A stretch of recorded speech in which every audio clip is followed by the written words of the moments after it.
Some 16 million freight cars will transect the country this year, delivering critical and desired goods to consumers and manufacturers. The railway system is a vital link in the supply chain, and if it isn't functioning correctly, the systems which are dependent upon it would collapse. In this video, we're going to examine where trains fit into the supply chain puzzle, the 4 major supply chain issues hampering the efficient functioning of the rail systems, the solutions that have to happen and the conditions under which they need to occur, and the startling vulnerabilities to the system that we aren't properly acknowledging and addressing, but could lead to a total collapse. I'll tell you what to watch for to know if this critical artery of goods is about to fail. So let's talk about it. Please consider subscribing to our newsletter by clicking on the link in the description and comment section below. If you enjoy this video, please subscribe and click the like button to help the channel grow. Where do trains fit? U.S. railroads handle more than 300,000 containers and trailers per week right now. That's a level much higher than anyone expected when the pandemic began, and currently a higher volume than pre-pandemic weeks. It's almost 16 million containers per year, lumbering across the landscape in unceasing caravans. Trains are running continuously. While they only have a current average speed of just over 20 miles per hour, they aren't stuck in traffic and are unceasingly moving to their inland destinations. They don't have to stop for mandatory rest periods. Rail cars can be disconnected at larger warehouses or loaded for their final trucking of 100 feet, 100 miles, or 1,000 miles away. Meanwhile, the rest of the train continues, possibly picking up a few empty cars at each stop.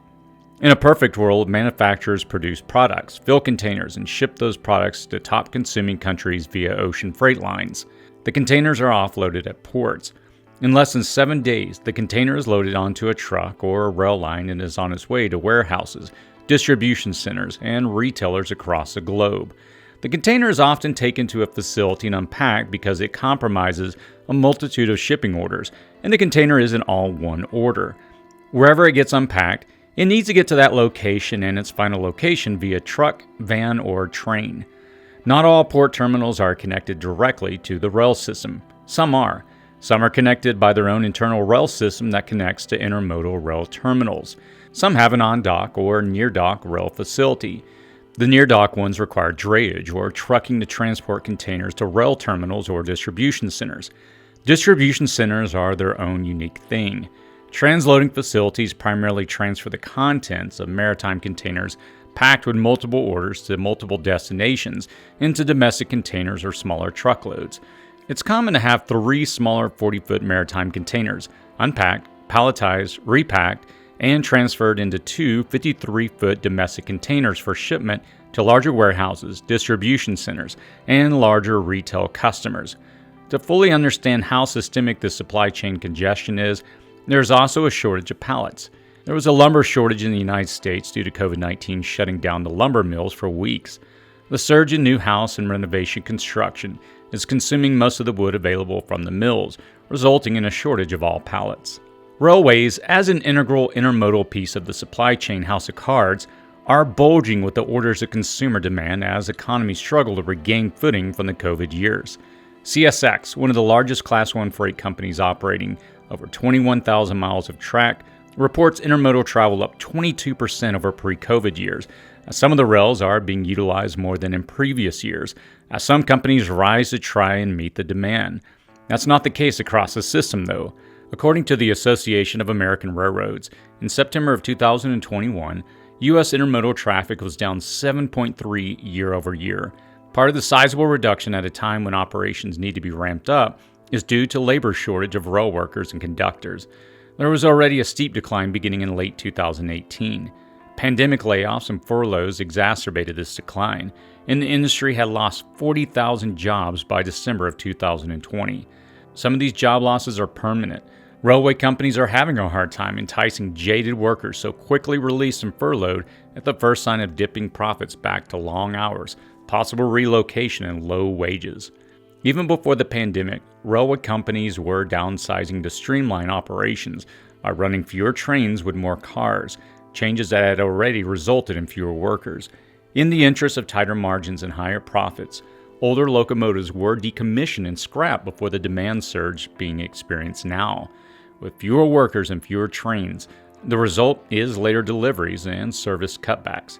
So imagine your only grocery store in town working with fewer checkers, receiving dock workers, stockers, and fewer shopping carts while the customers are trying to stock up and the trucks are parked, unpacked at the receiving dock. That's where the railway industry is at this moment, a critical link in the supply chain, understaffed and under-equipped, with deliveries stacking up. Demand is very high, but the products aren't making it to their final destination. The entire railway system depends on consistent speed.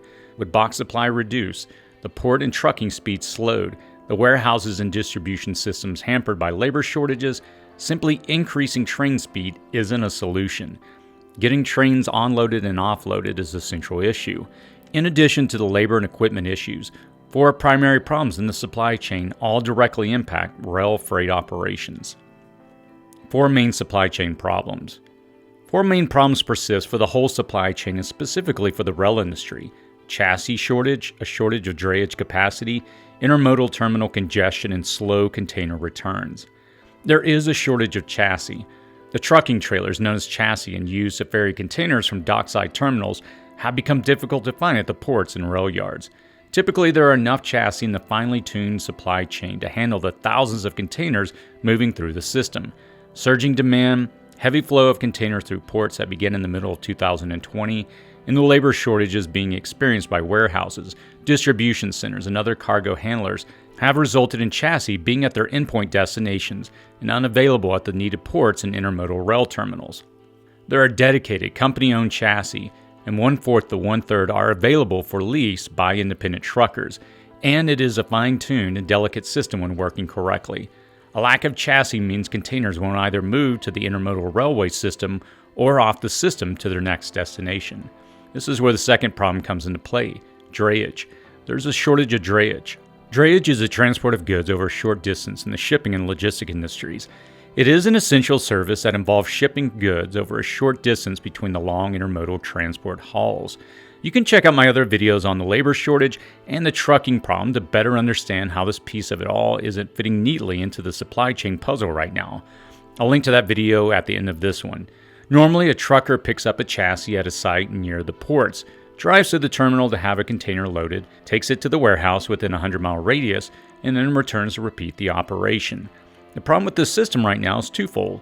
First, the pay for this short mileage drayage is low compared to the hassle and responsibility at an average of just $26 an hour, and many of these truckers don't get paid for the time they're waiting on a load, which can stretch out over several hours. Imagine having a chassis, waiting in line for 4 to 6 hours and not getting paid, finally getting a load for delivery to a warehouse or rail yard just 50 miles away, then offloading or parking your chassis indefinitely. It's a full day's work, with traffic and other hassles for what might only amount to a few hours of pay. Second, many warehouses are overwhelmed today, resulting in delays in unloading the container. The trucker often leaves the box atop the chassis for days longer than usual at a receiving facility. This locks up the chassis and the trucker is not making any more money off the delivery of that load. This is also the third major problem right now: intermodal congestion. At ports around the world, containers aren't moving fast enough. These are the high-profile stories you see of container ships stacked up and adrift off the coast. These are the long lines of trucks awaiting access to a port and a load to haul away. These are the warehouses reporting too few workers to meet demand. It is a system bogged down by congestion, low velocity, operational constraints, regulations, soaring prices and costs, and a shortage of equipment. These containers are slowed getting to the railways, or they are slowed after leaving the railways. Many port and shipping owners are realizing higher profits from demurrage and detention charges. This is basically renting space for parking containers or chassis. It is also the fourth major problem: slow container returns. In the shipping process, once a delivery order has been issued for a container and the customer has unpacked it, they are required to return the empty container to a depot nominated by the shipping line. Failure to return the empty container within the free time allowed for the customer and shipment may result in the client incurring demurrage or detention charges. That charge can eat into the profits when it is an average of $75 per day. Still, that chassis is needed and in short supply, so the container may be dumped somewhere. Some companies specialize in trying to street turn a chassis or container by rerouting it to another closer destination and shipper. However, to accurately meet rising consumer demand, that chassis needs to get back to the intermodal port or railway yard. That empty container needs to get from Kansas City, or where its final destination was, to Shanghai or some other sizable exporting city in the Pacific area. And it's not very profitable to ship empty containers, and imports still far outweigh exports. So the container sometimes doesn't make it back to the railway or the shipper's point of origin. Some large exporting countries have recently spun up operations to build their own containers, solidifying the one-way trip for good. A chassis shortage, a reduction in drayage, congestion, and slow container and chassis return, they all combine to make it difficult for railway companies to increase operational momentum even if they wanted to. Solutions. Some solutions can and are being implemented to confront diminished capacity in the face of rising demand. Still, the solutions require each segment along the way to do its critical piece of tightening up and appropriately expanding operations in the correct direction. Picture the railways from a physiological perspective. They are the arteries that carry vital blood and oxygen to the body that is a consumer.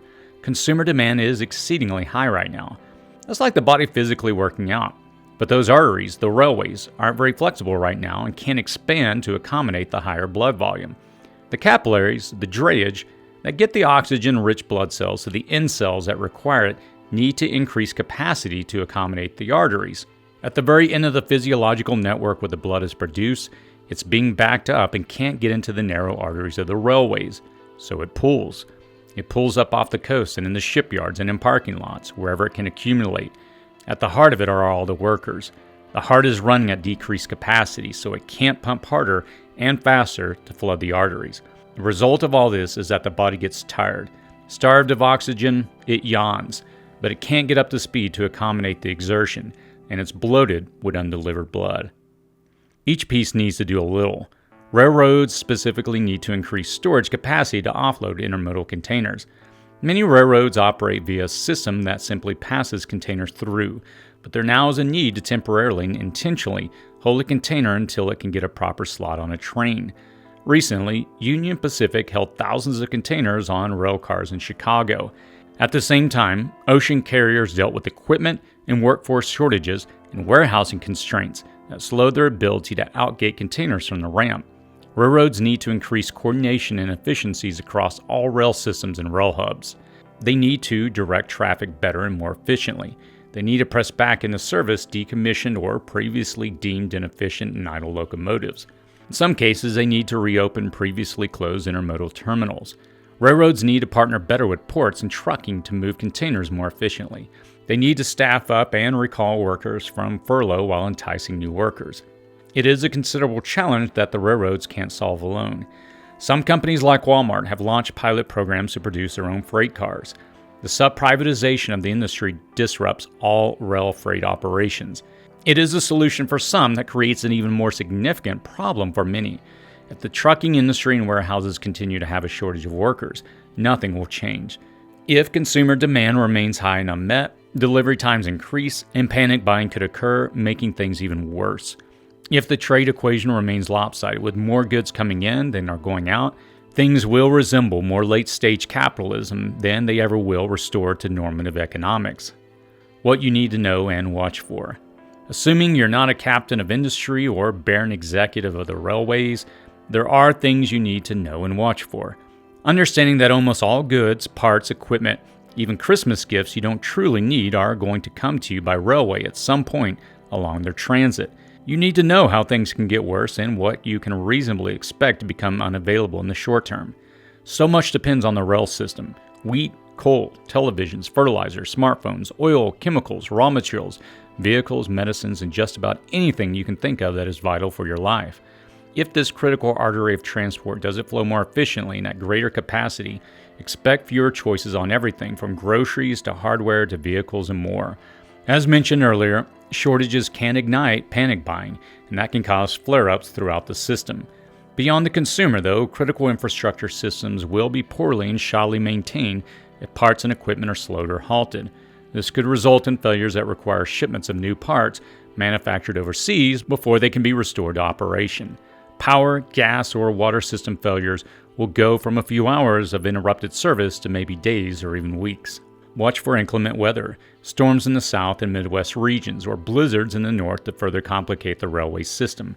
Tornadoes, wildfires, blizzards, and floods can shut down lines for hours or days, keeping your shipments from reaching their final destination. Know that any natural disaster will automatically halt the railroad flow of goods. Perhaps the most significant threat, though, that nobody is really acknowledging right now is that the railways run on antiquated computer systems. It's not always one guy manually working a railroad switch to allow a train to switch tracks, though sometimes it still is. It's a fragile computerized system that hasn't kept up with technology upgrades. As such, it is highly vulnerable to cyber attacks. In July of this year, and perhaps an early warning to the rest of the world, Iran's national railway system suffered a cyber attack. Train services, both passenger and cargo, across the nation were canceled or delayed. It is thought that Israeli hackers conducted the cyber attack. Iranian hackers are accused of having attempted to hack and interfere with Israel's water treatment systems, and that this railway attack was in retaliation for that. A cyber war rages on, be it from hackers in Russia, China, Israel, or even here in the United States. The railway systems are a ripe and vulnerable target. A minor problem created by a ransomware cyber attack would reverberate across the much larger system and bring all traffic to a standstill. Rail systems both in America and Europe have already been subject to several significant attacks. Attacks on railway systems occurred in 2016 in San Francisco and 2017 in Germany. The rail network is so vulnerable, in some places archaic, that a teenager in Lodz, Poland, altered a television remote control and took over the industrial control systems managing light rail tracks points in the city. 4 trains were derailed and 12 people were injured as a result. The rail systems here aren't that much more advanced, and they are susceptible to attacks and failures at several points, junctures, terminals, and control rooms all along the route. Watch for any significant attack on a railway system at this tenuous time. It's a sign that things are about to get dramatically out of control. Trains are part of the problem, and they're also part of the solution. It's a system that's lumbering along at not a tremendous speed, but moving nonetheless. A lack of truck drivers, truck chassis, and warehouse workers are the most significant failings in the industry right now. But some believe that if wages were raised and systems built out, reconfigured, and invested in, the whole system would not only correct itself, but it would also boost the economy and prevent future bottlenecks. Fortunately for you, if you have been striving for a more prepper-like, more self-sufficient lifestyle, you can remain somewhat insulated from the worst of it all, and the supply chain may correct itself, barring future complications. Reduce your needs, don't be a part of the panic buying by your efforts now to prepare what you need. Find local sources to replace things you currently rely on from overseas. Prepare for the genuine possibility of extended outages, delayed deliveries, and system failures.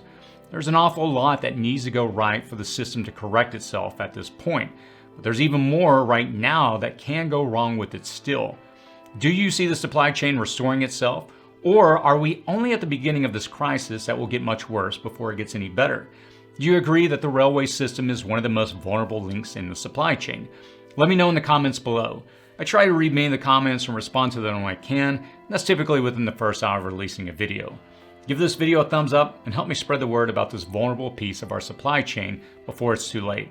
I can notify you when other videos become available if you take that step to subscribe to this channel. As always, stay safe out there.